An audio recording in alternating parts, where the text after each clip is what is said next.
There was a movie that came out in 1984 called The Last Starfighter.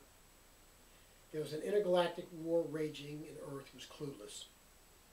The forces of good were recruiting throughout the universe for new starfighters to pilot their spacecraft. They were desperate.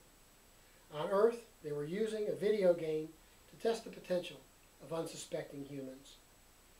Alex was a regular guy from an average family with a dream to leave the modest home and do great things. He ends up piloting the only surviving spacecraft for the good guys.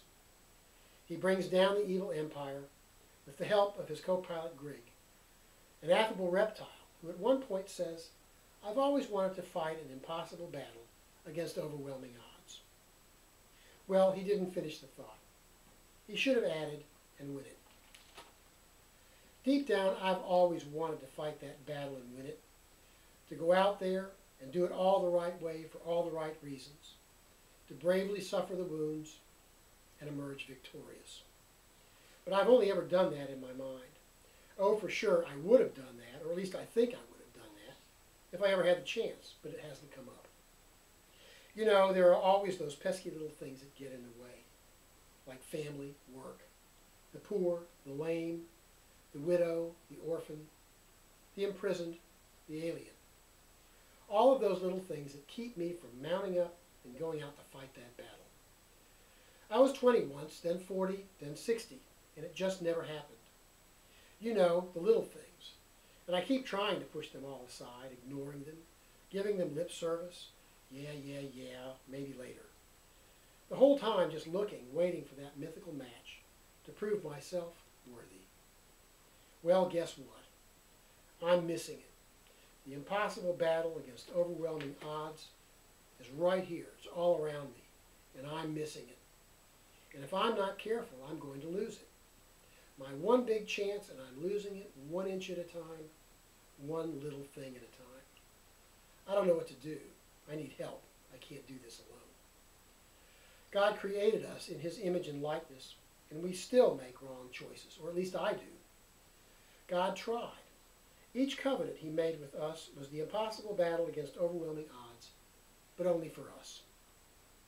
We were always looking for the victory, and we were missing the battle. With Moses, God writes with His finger in stone the battle plan. Moses presents it, and the chosen people say, "Yes, we will." And Moses seals the covenant with God in blood. Blood, that universal, mysterious sign of life. It was sacred. There were laws about shedding it, about eating it.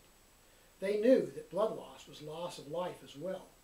As blood flows from a body, life itself ebbs away. How appropriate to mark the impossible battle against overwhelming odds with blood. It is life and death. That's the battle. And it's in all of those pesky little things, like family, work, the poor. I know the drill. I know them all. If only I would take a look around.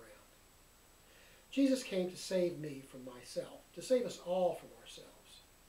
Jesus came as a man like us, the Son of God, the Messiah, as a man. And He struggled. He fought the same impossible battle against overwhelming odds that we each fight.